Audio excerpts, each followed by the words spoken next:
Poetas do Mundo. A grande poesia na Rádio Transforma.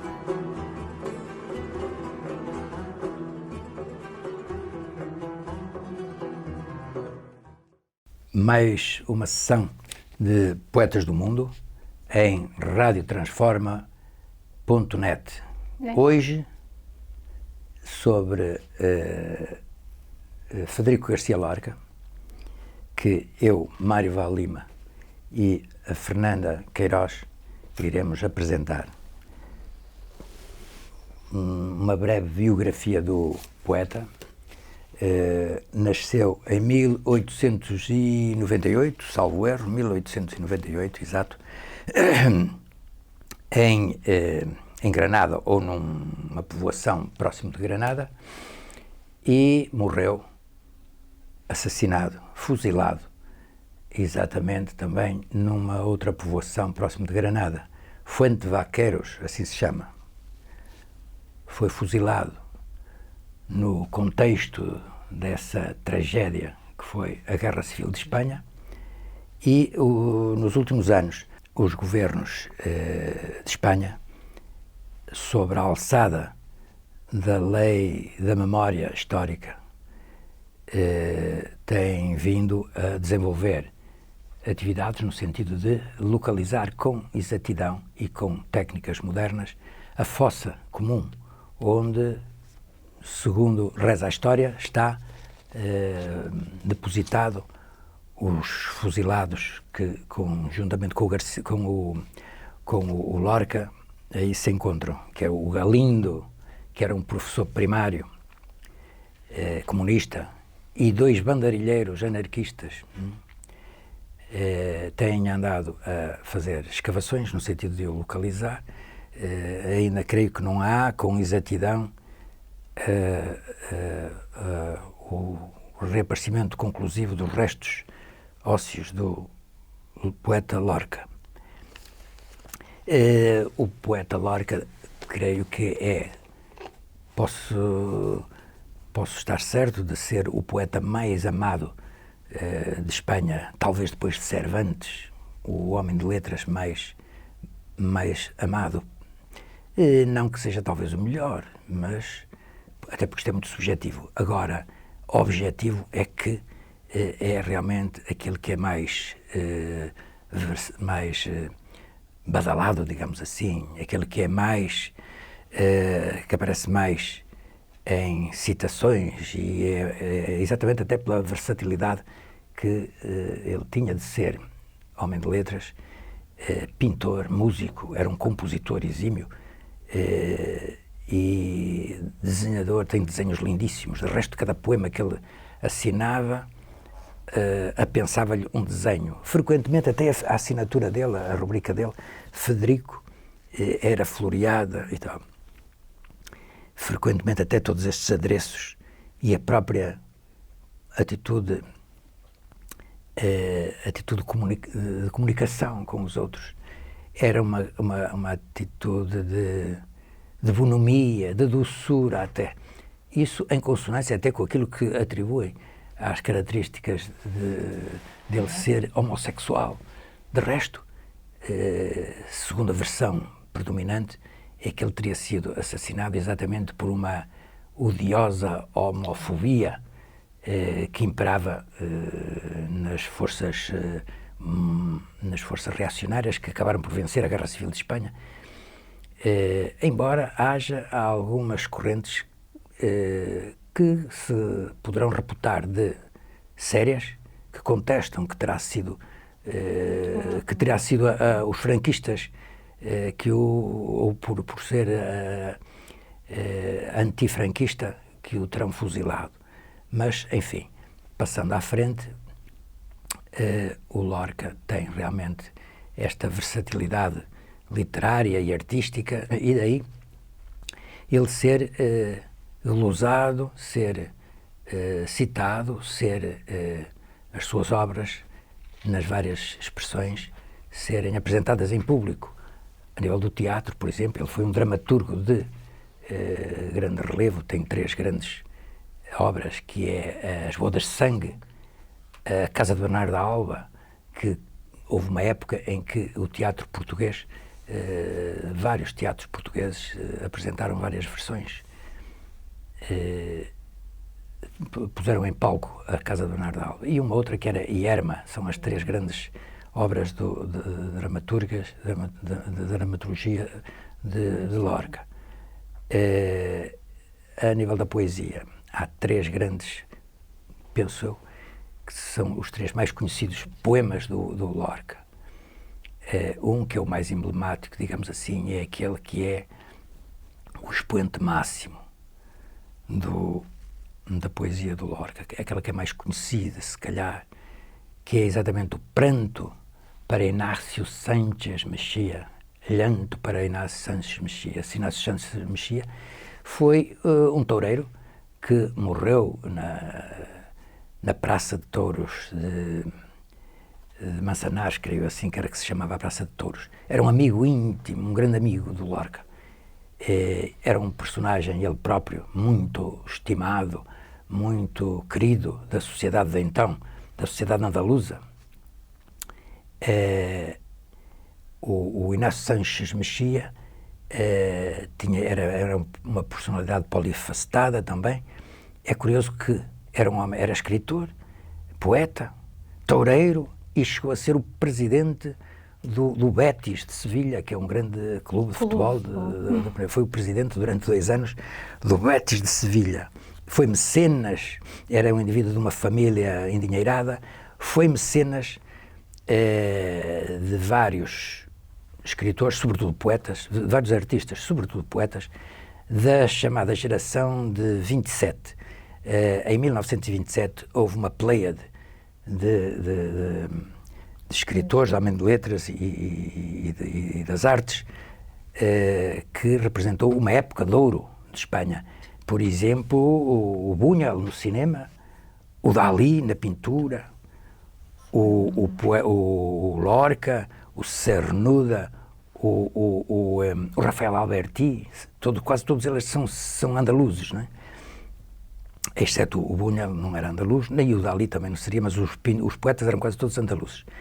E este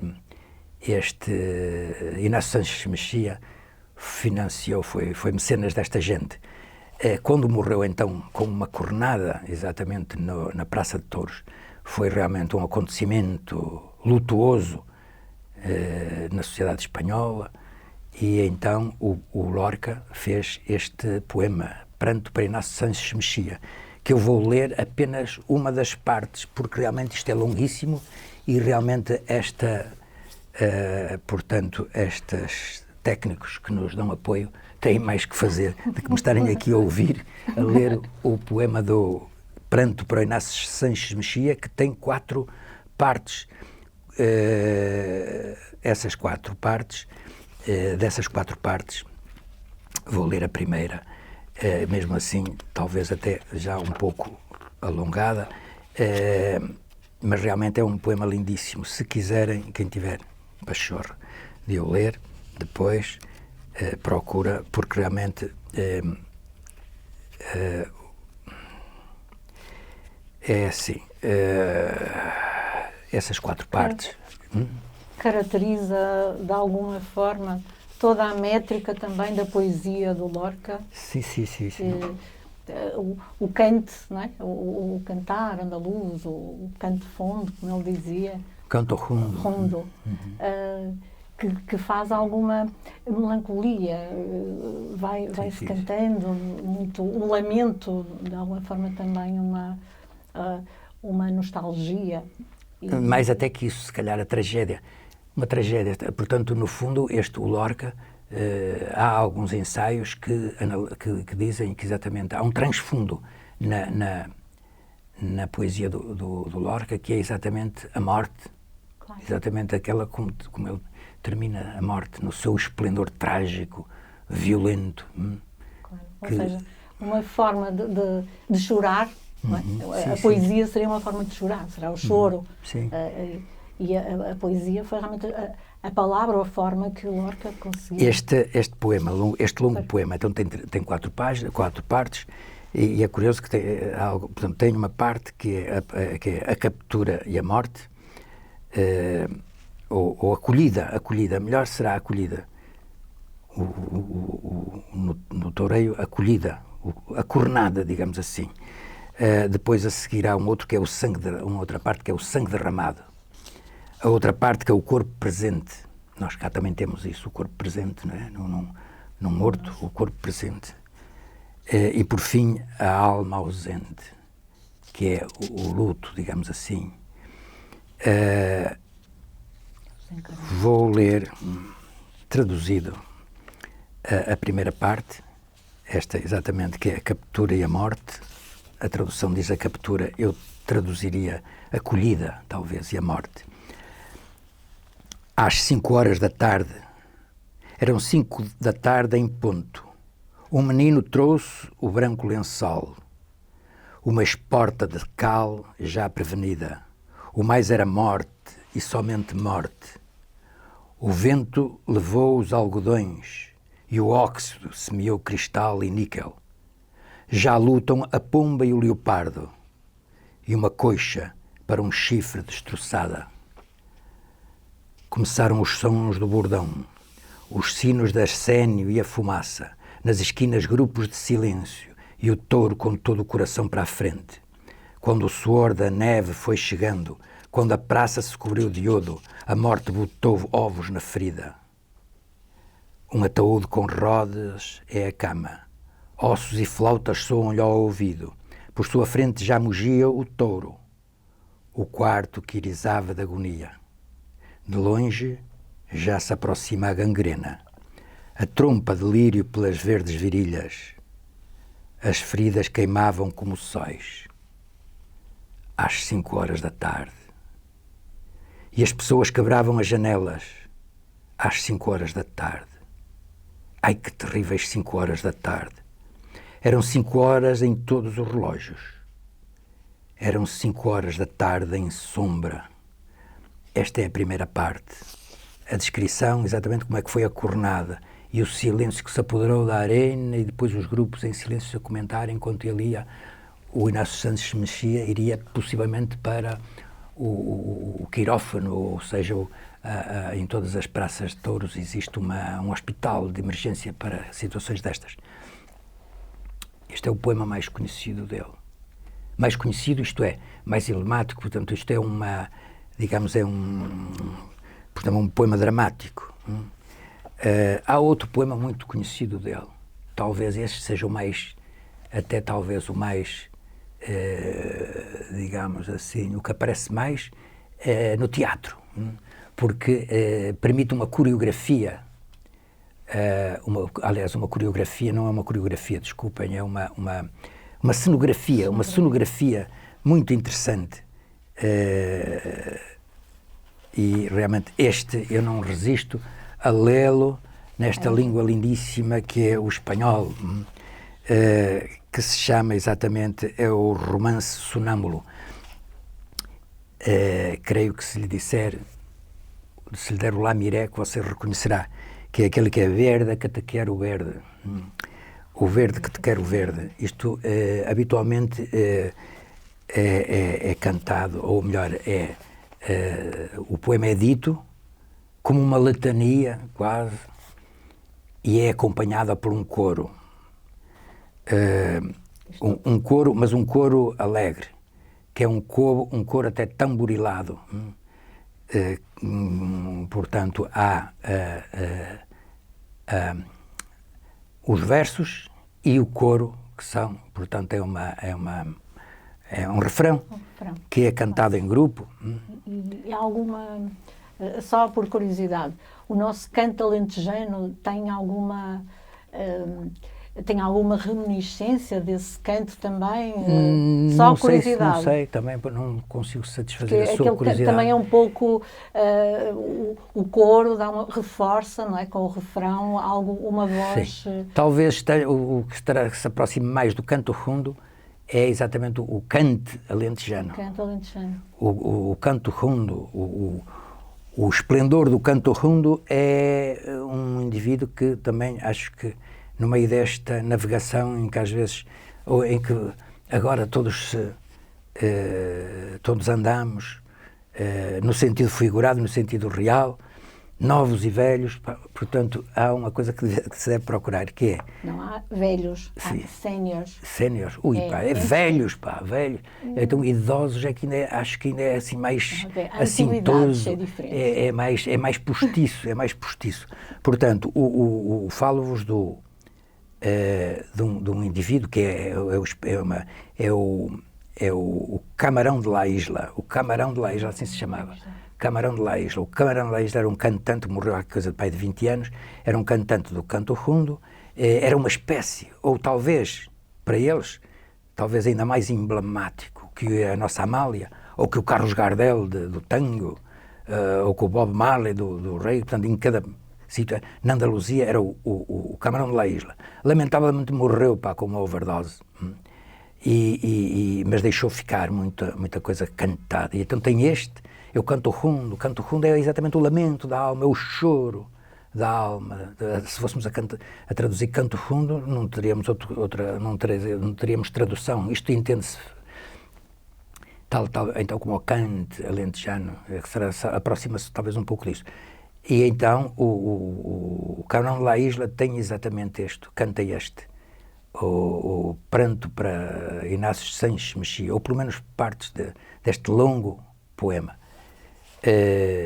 O verde que te quero verde, é isto assim, tentarei comer pelo meio, talvez.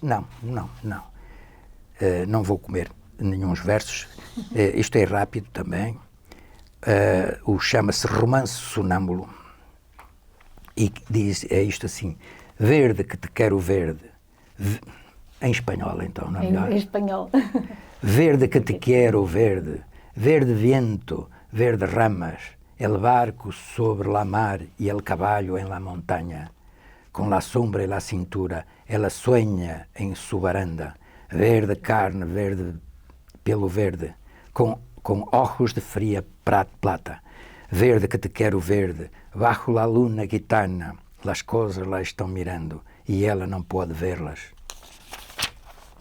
Verde que te quero verde, grandes estrelas de escarcha, ven con el pez de la sombra que abre el camino del alba. La figuera frota su viento con la lija de sus ramas y el monte, gato garnudo, eriza sus pitas agrias. Pero quem vendrá? E por onde? Ela sigue em su baranda, verde carne, pelo verde, sonhando em la mar amarga. Compadre, quero cambiar mi caballo por su casa, mi montura por su espejo, mi cuchillo por su manta. Compadre, vengo sangrando desde lá os portos de Cabra. Se eu pudera, mocito, esse trato se cerrava, pero eu já não sou eu, nem mi casa já és mi casa. Compadre, quero morrer decentemente em mi cama, de acero, se pode ser, com las sábanas de Holanda. Não vês la ferida que tenho desde el pecho a la garganta? 300 rosas morenas leva tu pechera blanca.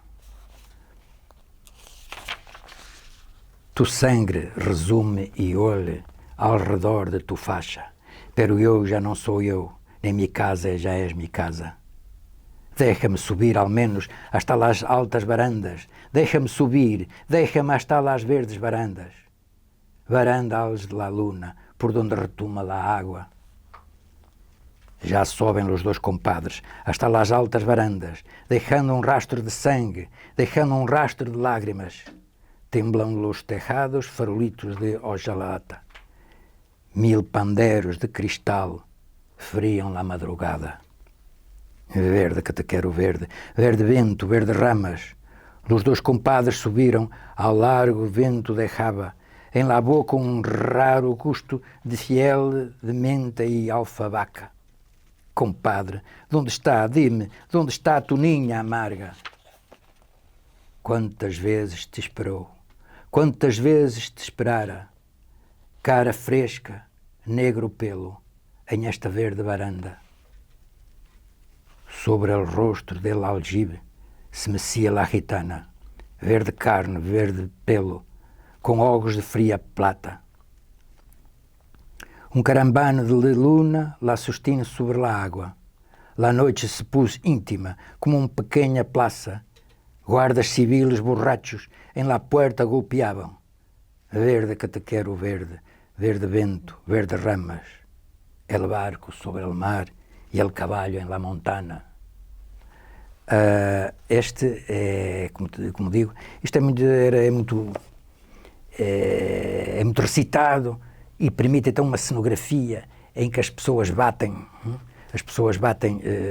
palmas e fazem, tamborilam, claro. E isto em acompanhamento. Isto porque na universidade, nos tempos da universidade, o Garcia Lorca dizia muitas vezes aos amigos, por isso era conhecido, os poemas são feitos para serem recitados porque num livro estão mortos.